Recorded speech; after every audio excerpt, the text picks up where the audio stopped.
A very heavy welcome to you all once again as we return to Triflix's 977th most popular series, Best in Class. The show where two of the most knowledgeable and visually pleasing hosts in the Innisphere explore just which battle mech is indeed the best in each weight class. I'm James McCracken, the main one, aided by his student and devoted follower, Eddie the Ferret Hodge. Let's get to the mechs. The Champion. It may look like a space shuttle that attempted to become a robot, but that doesn't mean the Champion is a bad 60-tonner by any means. Armed with a cluster of medium-range weapons with a fair maximum speed, it could very well live up to its namesake. Or it could do horribly and we'll all laugh at it some more. The Mad Dog. Called the Vulture in these parts, a better name in my opinion given the children of the tube's scavenger tendencies, this is a serious piece of kit, used by many clan warriors to great effect across the Innisphere. Capable of combat at all ranges, it's a close second in popularity to the Timberwolf, according to Clan Fanboy Monthly. Though it is written by people in the Innisphere who want to be genocidal genetic freaks, so make of that what you will. The Quick Draw. My choice for this week's event. The Quick Draw's a trooper mech that's been a reliable combatant on the front lines for centuries. Might not light anybody's fires so far as aesthetics or even loadout, but that doesn't make it more surprising when it comes out on top in a shootout. Plus, it was the hero's mech in the classic Sergei Leon's Periphery Westerns, for a few C-bills more. The Hellfire. A clan mech that couldn't really decide what role it wanted to focus on, so it picked everything. Armed with a disco-light show of laser weaponry and some backup missiles to boot, the Hellfire certainly deserves the name. The name must also apply for the massive amount of heat generated by the machine during combat, which allows infantry to bake potatoes simply by standing next to it when it fires. The Rifleman. A genuine classic and Eddie's choice to win. A dedicated fire platform that can't handle heat but can certainly leave you regretting your decision to step in front of it. The Rifleman has had many challenges over the centuries, but it's easily seen all of them off and remained on the top ever since. Can it win the day? I say with a sheer conviction, a definite maybe. The Dragon. House Kirita's speedy heavy. The Dragon may lack the punch of many of its competitors here today, but it has proven its value many times over as a tough fighter against many varied opponents. Certainly the underdog in today's event. And we all love a good underdog story, don't we, folks? And with that out of the way, let's get to the drag race. And here we go, Eddie, ready to kick... Wait, what's this? What's that? Somebody has decided to get involved a little early in the race here, Eddie. That's one of the Mr. Bigs. It is one of the Mr... Oh, it looks like they've taken things into their own hands, and that Mr. Big is having a rough old time. There he goes, off the track. Well, that'll teach him.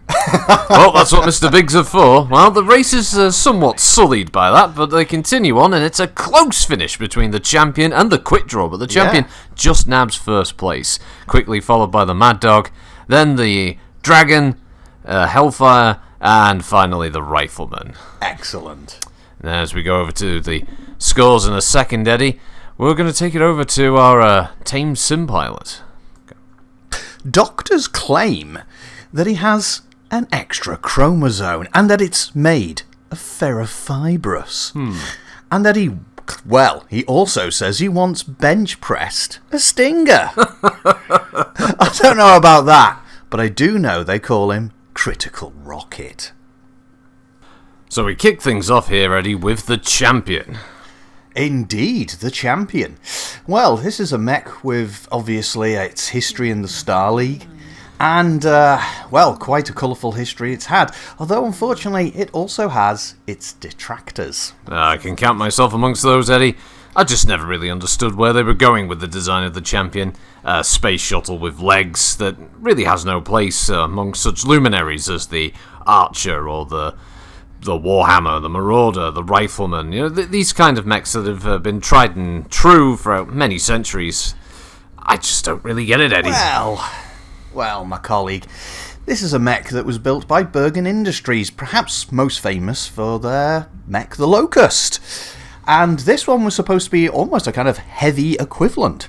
And yes, she's fast, as we saw earlier. She's very fast, but does she have the punch? And that is where people, well, make their questions. Light armour, ferrofibrous but light, and that LB-10X, which is quite the hitter, but is it enough of a punch when you're at this kind of weight? I don't know, Rocket seems to like it. He counted as one of his favourite heavy mechs, but I personally don't see why he enjoys this thing. Yes, granted, the LB-10 can deliver a fair punch, but only when it has the ability to rip apart internal spaces that have been created by previous weapons fire, and that's where it falls down, Eddie. The 2 mediums and 2 small just aren't enough firepower to open up those necessary holes to make the LB-10 really punch through. Yes, obviously it's then backed up with its SRM-6 with Artemis, I believe. Yes, it does have that. But is that enough either? Because is that really a punch when you're a mech of this weight? I mean, by now, well, we've seen mediums and even the occasional light that can punch at a similar rate, and this is not really this is what buyers want from their heavies. You think heavy hitting, big firepower and good armour. You're not looking for speed. And of course in this lineup today we have 2 relatively quick heavy mechs that are undergunned, and how they perform here is really going to be interesting to see where they come out in the pile. But so far, yes, the champion has certainly won out on the speed category. It's gained all the points in the drag race that we've already seen, but I'm not so sure here how it's going to perform in the combat side of things. I don't think this is going to do badly. I mean, it does have the advantage. The speed means it can get into trouble and out of it reasonably quickly. The downside, as you say, is Rocket's piloting. Well, its poor punch and the fact that its armour, and it's managing to take a fair few hits at the moment. Well, there goes the LB. But there goes his heavy hitter. So now he's really got a problem. I mean, some people already thought that one LB-10 was underpowered for its weight class. Is it even... I mean, what are we looking at now? A good light medium? It's a good medium. It's a 50-tonner at this point. The other problem is, although that this isn't really the actual mech's fault or even Rocket's fault, which is rare, I know. Yes. But the champion and the LB in this game in general, for some reason, this simulator, it could never simulate, for some reason, the LB firing. It only fires shrapnel rounds when it had access to ammunition switching. Now, I've spoken to the boffins, and they claim it's just too difficult. They can't add in solid shot. And I've asked them time and again, why is this so difficult? And they just shrug their shoulders. They say it's too technical for me to understand, which I find highly offensive, to be honest. I understand a lot of technical things. I can operate a microwave like anybody. Yes, you're right. Obviously, it carries 2 tons of ammo, and it's likely that a pilot would have 1 ton of the standard AC ammo, and that would give it that punch it so obviously needs. If I wasn't technically minded, how can I do this with my thumbs? Everyone can make their thumbs go exactly, around. so it should be easy to get the ammo switching. Anyway, but the point is... How did you do that? The point is that, yes, unfortunately in this particular environment, we're not seeing the mech give its all. It's not shining. Yes, it's not shining. It's definitely not. The champion, I think... He's trying to go under there. He's not going to fit. That's the other complaint, that this mech was just too big. Physically too large. It is wide. I have to have double space for one in my mech bay. That's the problem. It has to be specially modified just for this bleeding thing to get in there. Yeah, it is very big. I mean, this thing's width makes it probably as, well, let's face it, as large as some assault mechs. Well, it looks like it's trying to take off. The arms stuck out there with the little wing bits. Apparently that was to help it when it was at top speed to make certain turning maneuvers. I'm not entirely sure about... handed to Rocket, that's his second kill. He's killed a Marauder and then he just got himself a Nova. So exactly, so this mech is proving itself to be more than adequate. But it looks like... He's done well, but he's struggling now. He's outnumbered and outgunned, and he's down. And the boffins tell us that there were people messing around, so we just had to end it there. Bloody boffins. The score was 302 damage, 247 match score, 2 kills, but not a win. Only 35 points, but not bad. I'll give it that, Eddie. I'll give it that. And there we are, waffling on still about the champion, and we're rolling straight into the Mad Dog. As we may know it, the Vulture. Indeed. very much a carrion bird of the battlefield, as many know it, sits on hills and launches missiles at you, don't you know? Yes, before swooping down and plugging you with pulse fire left, right and centre. Well, that's what a lot of clans would want you to think. They want you to fear the Vulture, and there's genuine reason to fear it. For its weight, it's incredibly well armed compared to many of the other mechs that you'll see here today. Its only real weakness is the fact that, much like the Champion, it only carries 8 ton of armour.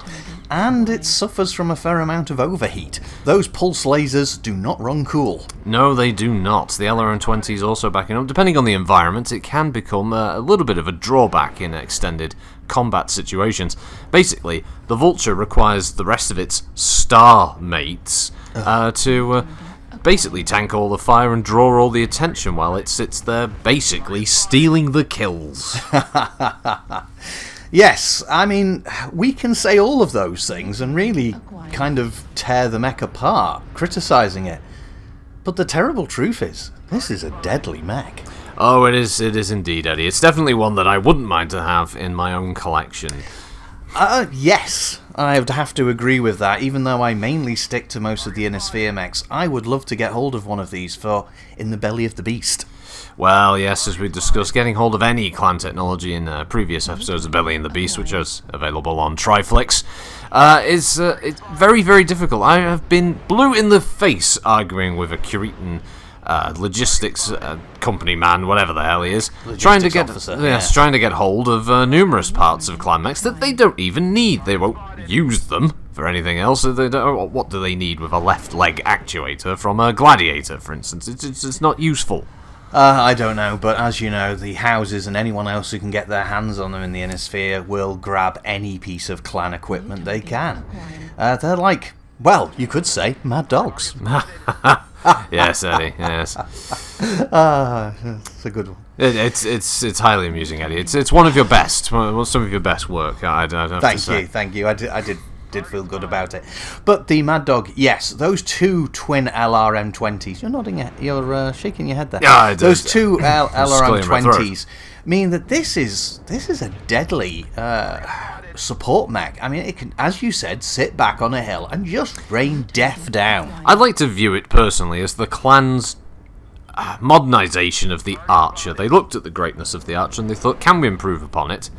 And in their minds, they said yes. Obviously, for purists such as ourselves, and hopefully for many of the viewers and listeners out there, they'll agree that no, they didn't. They made a derivative of what was already great in the Archer. All they had to do was basically slap some of their fancy clan technology into the Archer, and it would have been able to perform the exact same task here as the Vulture. Well, that's true, but as much as I detest saying it, this is a truly good mech, a truly great mech. It's relatively fast, not as fast as the Champion, but then this carries much more punch than the Champion ever did. Those 2 large pulse lasers can deliver a nasty, nasty amount of damage to anything that gets even remotely close, and backed up with the 2 medium pulses, this is a pretty nasty mech overall. But once you start bringing those LRM-20s into the game, it can move reasonably quickly to get into position and just rain down death. I don't know. Maybe this is the superior mech. I mean, I don't think anyone would deny that considering its styling, I mean, this is a beautiful mech to look at. Visually very pleasing, I have to agree, Eddie. It does usually win regular polls of Clan Fanboy Monthly magazine that I've been subscribed to for some time, mainly just to see all of the awkward letters sent in by supposed fans of the clans who, I would be supposed to say they'd rather just be taken as bondsmen by them, to be honest. Well, and those pull-out posters you seem to like. Well, the pull-out posters are nice just because it's an easy way of getting a nice look at the mech, Eddie, to be honest, as when considering many of us do. Oh, and he's dead! I was thinking of the female mech pilot of the week they have. Well, that's for other reasons. Anyway, the Mad Dog, it's 483 damage, unsurprising given its firepower, 294 match score, no kills though, Eddie. It actually did worse than the Champion, scoring only 30 points. Let's see how our next mech does. Yes, and here we go, Eddie, my pick to win. Yes, the quick draw. An excellent design. Favourite of mine from Sergei Leone's classic Western movies, set out in the periphery, where lone gunmen piloting quick draws and other classic high planes mechs would fight it out. Yeah, anyway, we're not here to discuss that. We're here to discuss the mech itself. And this obviously is, basically a first succession war design. Primarily designed by Luthien Works, but also working alongside their friends in Marek. Yes, Technocron. Which was also one of the settings for one of my favourite Sergei Leone movies, The Click and You're Dead, where they were piloting a quick draw in that one, as well as the Yes, look, listen. So, its main weaponry is obviously its LRM-10, which it uses this to deliver damage at range as it starts to move in to bring its SRM-4 to bear. And this is where things start to get a little heated, in more ways than one. Yes, just like in the film Once Upon a Time in the Concordat, where a number of quick draws were actually the villains in that movie, and our pilot, the hero, he was in a awesome... will you please, for the love of... Anyway, as I was trying to say, it obviously boats a number of medium lasers. Now, this particular variant has them all facing forward. But in the standard variant, obviously 2 of them would be in the back. However, the unusual linkage on the arms meant that this mech could actually sweep its arms to the rear, bringing all 4 medium lasers. A rather cheeky manoeuvre that would catch out a number of mech pilots, especially light mechs, who thought they could get to that, much lighter rear armour. Yeah, which could be said about the goal of the intrepid adventurers in Paint Your Atlas, which also involved a lot of rear firing as they were running away from the O'Hallahan boys after they stole the engine that was required for their mech, so they could finally use it to complete the contract and get off world. Can you please, can you? Quick Draw has obviously been one of the prides of both Kurita, I would say, more so even than Marek, though they're used in good numbers in both houses. In fact, even the Davians and Steiners have been happy to pick up a number of these mechs when during battles, do their best to repair them and put them back into service.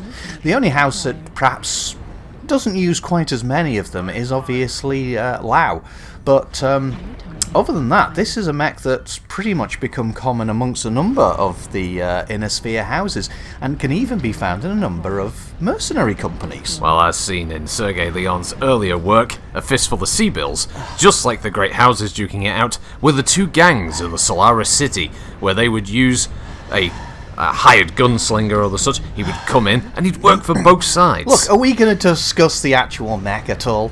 Anyway, this mech has proven to be quite an excellent design and has continued to be, improved upon in the last few years, with a number of new builds coming out from both Luthien and, as you said, obviously... Technocron, yes, thank you for actually being of use. And is still continuing to be one of those mechs that still holds up, even against the clans, I would say. Yes, just like Sergei Leone's most recent movie, The Good, The Bad, and The Ola. Oh my god. Oh my god. I'll take it from here, Eddie. No, please don't.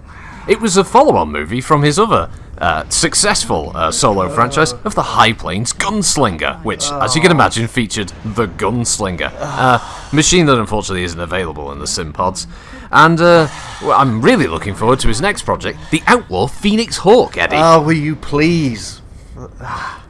Anyway. Look, Eddie, I'm just getting my love across for Sergei Leone's work here. He's a visionary genius, and the Quick Draw was his go-to mech.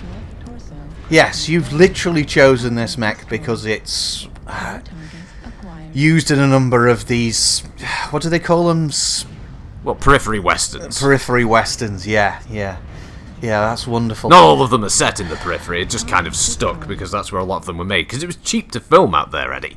I once almost had a chance to get in the filming of one of them, but unfortunately my Solaris career kind of prevented me from taking part. But I really would have loved to have taken part, Eddie, because it was very good like that. Oh, we're over to the score. I'm so pleased. Well, the quick draw, 468 damage, 345 match score, 2 kills, just like in his other hit movies, a win, 50 points, Eddie. Nothing can top this.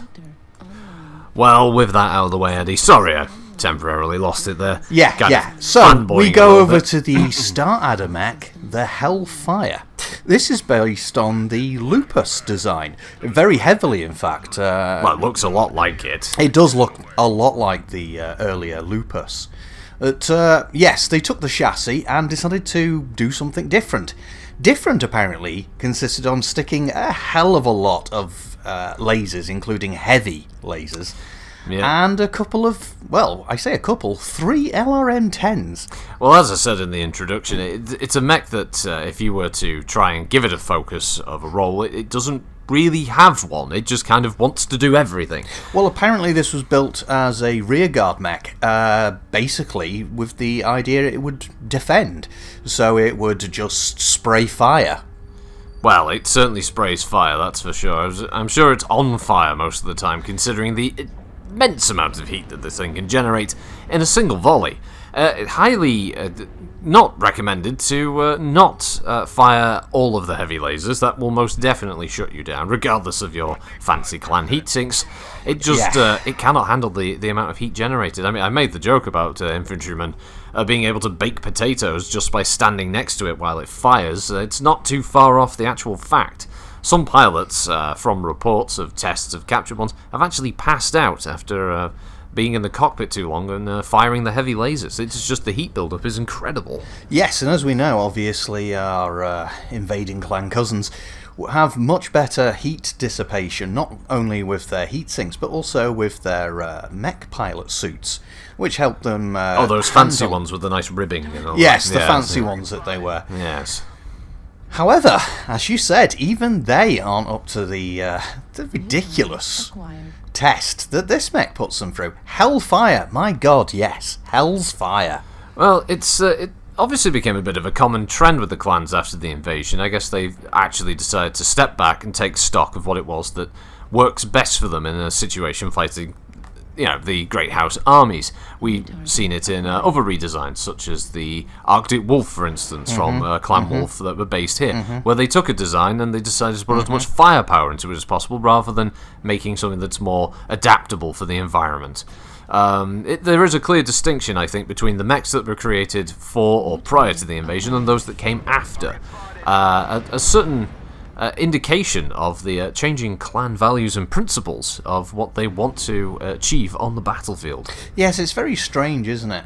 We see them try to retire certain mechs, claiming that they're no longer up to the task, and replacing them with a faster, lighter variant. Now I know what you're referencing here. You're talking about the linebacker. Exactly. So a lighter, faster variant so that it can keep up with its allies, apparently, on the battlefield. Whereas in this case, we see that they slow the mech down by sticking in a much smaller engine, and then try to boat as many big guns as they possibly can, and a load of LRM-10s. I can only put this down, Eddie, to the fact that the Clan Star Adder haven't really had much to do with us down here in the inner sphere, and as such didn't really consider the speed to be that big a deal. As we know, the clans do prefer to have everything all signed and sealed before they get into the battlefield in the first place, and everything's got to be regimented. Oh, will you fight me? Will you fight you? Oh, should we fight over there? Well, is the time good enough? Can we?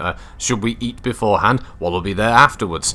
Will there be sandwiches? Will there be tea on the Yes, all lawn? of these discussions before they even get into the bloody cockpit and power the thing up. Yeah, they're quite mad. Quite mad. Mad. Absolutely insane. Mad Eddie. as hatters. And whoever designed this was also as mad as a hatter. I like the design, Eddie, don't get me wrong, though. The actual visuals of the Hellfire Well, the Lupus is nice. is an aged version of what a clan aged mech would be, which almost sounds funny from our point of view, considering how technically advanced they are, and they've only been around a few hundred years.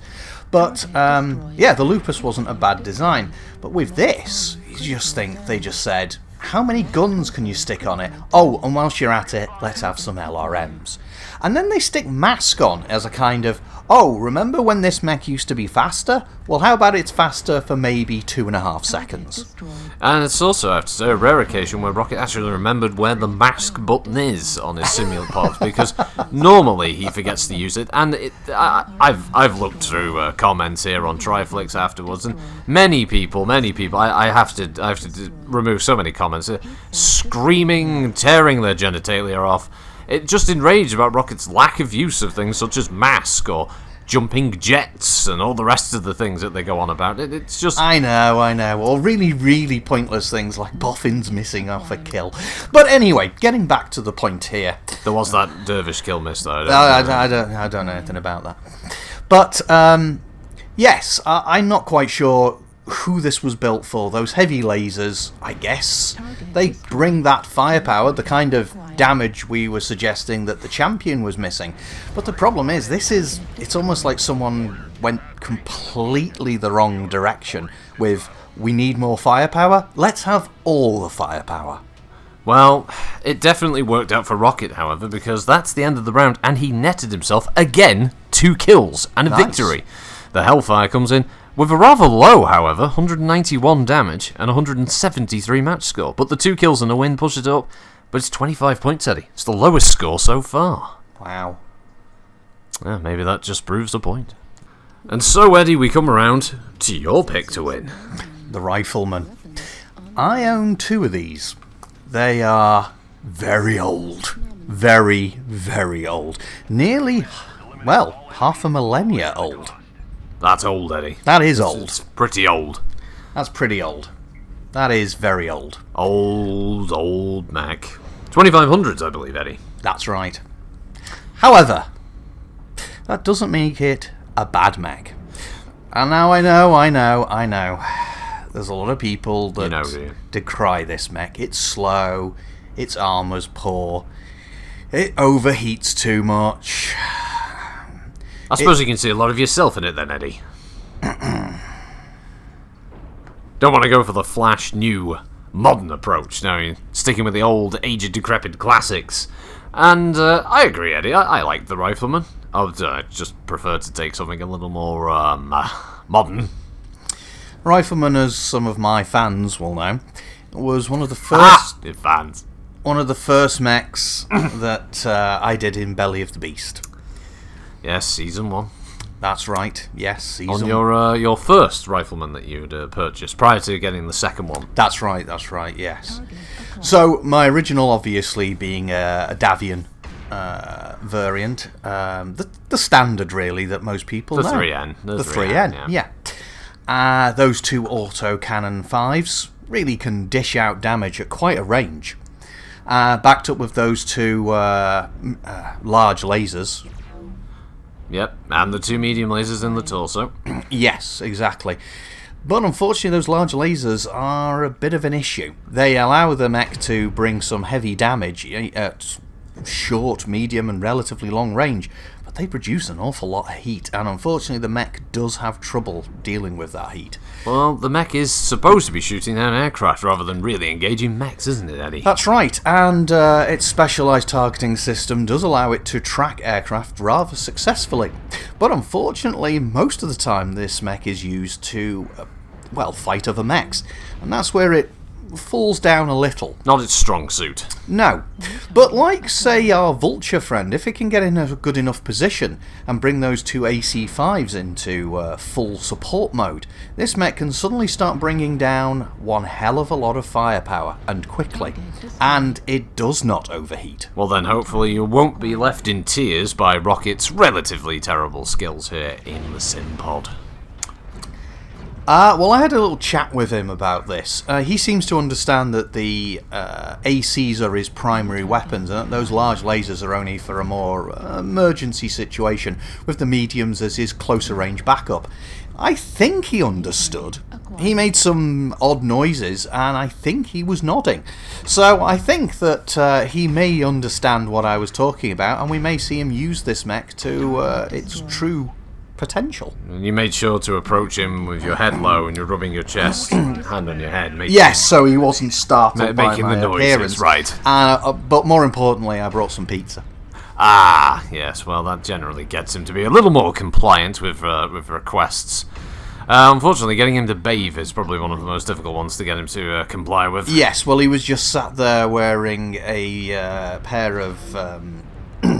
I'm going to call them underpants, if they were called. They had a little worm on it, and it said girl bait. And was, of course, wearing that old Neuro helm that he just sits around in, even though it actually does nothing, and probably reduces his visibility on the actual screens of the simulator. And it's a bucket. And it's actually a bucket bucket. that he's cut into and added little bits and pieces. He's written Neuro helmet on it, and he spelt Neuro wrong. Yes. I think he spelled helmet wrong as well. He might have done. It's probably for the best. It means you don't have to see his face.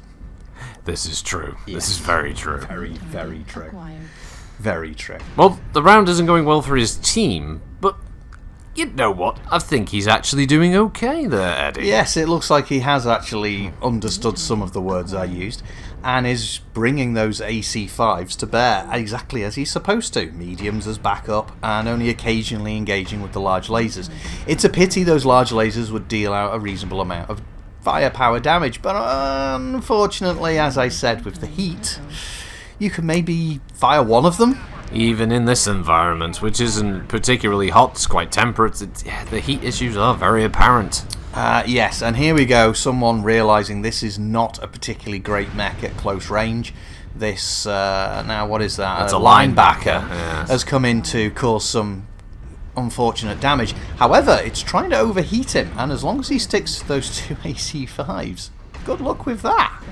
That's true. It's a pity, obviously, again, a deficiency here created by the boffins, the inability for it to swing its arms behind it and fire at targets as it moves to a new position. As the actual version can do, yes. As I mentioned Oh, in and there he goes, Eddie. Wow. For time, we have edited down to the end of round score.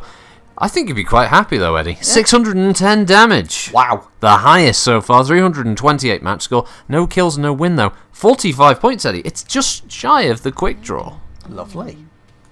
And now we finally roll over to the Dragon, the final mech in this week's episode of Best in Class. Yes, but we haven't exactly last. It might be best. Dragon. This is a mech that, my goodness, when you think of House Kurita, the first mech that comes to mind is always the Dragon. Indeed. And that might be because whenever you see a unit of Kuritan mechs, there's always a Dragon. It's so common that there are entire units made entirely of this mech. Yes, it's bizarre, but they seem to have gone absolutely Dragon mad. Yeah, they can't get enough of it. It might be something to do with the fact that the dragon is their symbol of their great house. Yes, it might have something to do with that. It might. I mean, this is a pretty good mech. It's alright. It has a few shortfalls. One of them being that though that Imperator AC is a very good make, it almost never jams. They are very, very reliable and very easy for maintenance. But is that a heavy-hitting weapon? Well, I mean, on the Rifleman, there was two of them. I've test-fired it on my own punch-through series, and it's a fair amount of fun. But you're right, a single AC5 equipped on a mech at this speed is not really going to impress many folks back home, let's say. But really, it's meant to be used in combination with its snout-mounted LRM-10 launcher. And you can imagine an entire Lance of these charging toward the line, firing ACs and LRMs. It's a fair spread of damage across the enemy's front line. Yes, it certainly means that with, as you said, with the LRM-10, this can start to dish out some reasonable damage. But I would say this mech is really built for handling some of the medium opponents. When it comes up against mechs of its own weight class, feels a little, how can I put it, underarmed. Well, even compared to the Champion, which is also considerably underarmed for its weight class. Even the Champion definitely edges it out. Even a downgrade version of the Champion, the 2N model, replaces the LB with an AC-10. It's already doubling the ballistics firepower there. It's equipped with 4 more weapons in energy form compared to the 2 that the Dragon mounts.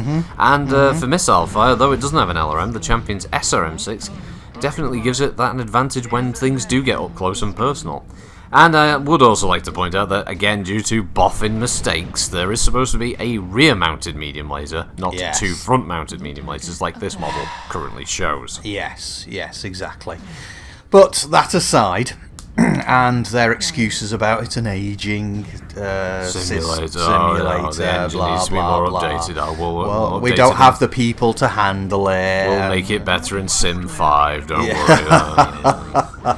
Yes, we hear all the excuses. Well, we know what happened with Sim 5. Yes, well, let's not go into that.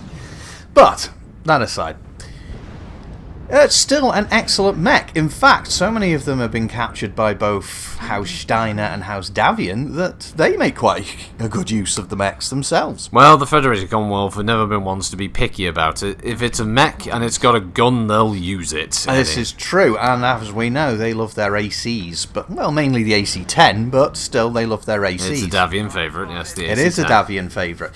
In fact, I do wonder whether the Curitans went with the AC-5, knowing it would be easy to find ammo in captured Davian ammo dumps. Well, possibly. It really depends on what mood Kurita was in, whether they were on a more of a conquesty mood or more of a defensive mood. Being able to repurpose ammunition is a key factor on the ever-changing battlefronts of the Great Houses back in the Succession War eras, obviously. Not so much nowadays in our post-clan invasion world where everyone's kind of worried about the neighbours to the north these days. I mean, even Razelhag, for the 3.5 seconds they were in existence, even they used the Dragon, and they seemed fairly happy with it. Yes, well, obviously, a fair amount of their territory was obviously Curitan, and a number of the units that passed over were, well, as you said, a hell of a lot of dragons. But this mech has won them quite a few battles, and has proven to be quite the excellent mech. Except for the fact that now we see that it's starting to be replaced by its shinier brother. Ah, yes, the Grand Dragon. Not a bad idea to replace some of your older stock. It makes sense to move with the times. They tried to do this with numerous mechs, but the Grand Dragon is actually one of those successful ventures for a great house where they've put in the time and the effort, and they have made significant improvements over the original. It's again a shame that really the Grand Dragon could never really be represented in the sim, but as we know, the boffins be boffins and they can't do anything right. Yeah. That's right, I'm talking to you. Yes. They're shaking their heads in the background. You with your white coats. You're not scientists, you make a simulator. Well, they keep it running, frankly, and they don't do a particularly good job of that. This hasn't had any updates in its software for quite a while now. Well, 105 years, I believe. Yes, and these guys aren't making any efforts. Well, none of them look 105, I've got to say that much, Eddie. They certainly weren't working on it back then, were you? The spotty oik at the back looks like he's only just in long trousers. Well, one of them says he has been working on it. What's that? No, you weren't working. How old are you? 37. That's not 105, is it? No. See, it's the level of intelligence we deal with. Look at that! The dragon gets 2 kills, and the final kill was it. So, the dragon still has some firepower. It's got a bit of puff in it. 267 damage, according to the boffins. Yes, thanks for bringing it up on screen. 256 match score, 2 kills, a win, 35 points. It puts it in contention. And there are the scores there after the sim and the drag race. And of course, that only leads us into the final event of today's match, the Grand Melee. The Grand Melee. So, you still got your money on the Rifleman then? I have got my money on the Rifleman, yes. If it scores that first kill, I mean, it could definitely do with those bonus 15 points. Yeah, but I just hope it isn't the one that unfortunately scores the first kill by being the first kill. But what's this? Oh, that boffin who got a little bit over edgy and ran into the drag race. Well, he managed to patch up his mech in time and he plonked it up on the hill there with the rest of the Mr. Bigs. Very silly, Mr. Big. Very silly. But here we go, and they're already just blasting. Oh my goodness. Well, that's the champion out. Well, blink and you miss it. Wow, it was almost like it was a coordinated assault on that. I think, frankly, they just went for the champion because at any range, it looks like it's right in front of you. It's so wide, you can't can tell hardly if miss it's it. near or far away. That is true. That is very true. Incredibly large. It certainly is. It's so down to a -10 5-man points. brawl now. Yes, and the champion has lost 10 points. It was doing quite well after its drag race victory. But we're still going here. How quick is it? draw there. Oh, the quick draw is not going to go down anytime soon. There you go. Look, it's tearing apart the Rifleman in conjunction with the Vulture. Yes, that's right. The quick draw and Vulture seem to be working together here. There goes the quick draw there running in. And the Rifleman is down. No. At least it didn't lose the points, Eddie. No, that's true. That's true. I had so much hope. The quick draw's still in there for me. It can do it. Come on, High Plains Gunslinger. Come on. Oh, God, please don't start all that again. Sergei Leon's spirit be with you. He's not actually dead. It's just... God's sakes. He's a prolific director. He's very good. You should check out... A number of his films are available on Triflix right now. You can... after you've watched the series, of course. Look, we know you have this. You have a deal with Triflix. I don't have a deal. We have a deal with Triflix. This series is for them. It's the 977th most popular series of Triflix. When do I get any checks, then? You said we. I've not seen any money from them. Well, I've got you down as as an assistant. Wait, whoa! You owe me money then. Well, you owe me a lot of money. We'll work it out, Eddie. We'll work it out. We're recording now, Eddie. I'll contact Triflix right after this and find out exactly how much. Eddie, this is highly unprofessional. They're paying me. Highly unprofessional. You've stolen my money. We're sat here. We're recording the Grand Melee, and How much have I lost? It's got to be a lot. We've been doing this for a few years now. Go through the paperwork. Got paperwork? About 277,000 C-bills per season, and we've done 7 seasons. It's a big number. It's a big number, Eddie. Big number. It's a big number. But you have your subsidiary series. That's all yours, Eddie, and Belly of the Beast. No. I'm owed money.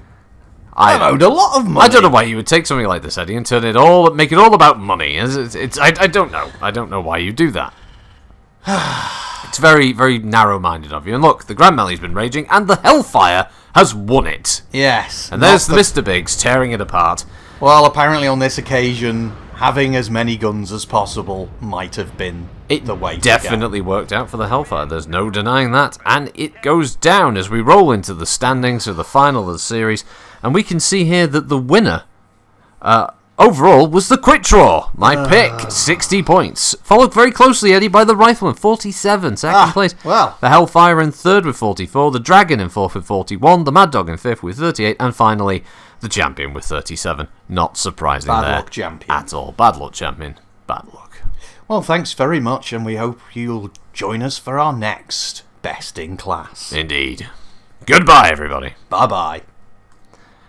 And that's another episode done. That's first of the heavies, 60 tonners down. Thank you, everybody who helped me out as always. Thanks very much. Yeah, Kira Haas, Mighty Coles, Varg, Naman, Blake Malone, Digamp, Sparkle Dragon, Grumpy Bear, Devin.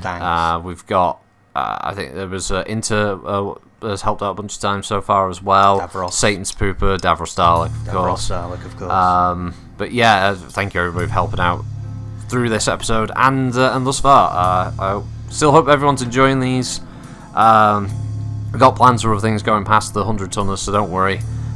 We've still got a few ideas for this going, as long as Background Line keeps running. Until then, thank you all for watching. Have a good week, and we'll see you next time. Bye-bye. Bye, everyone. Bye. Thanks. Bye.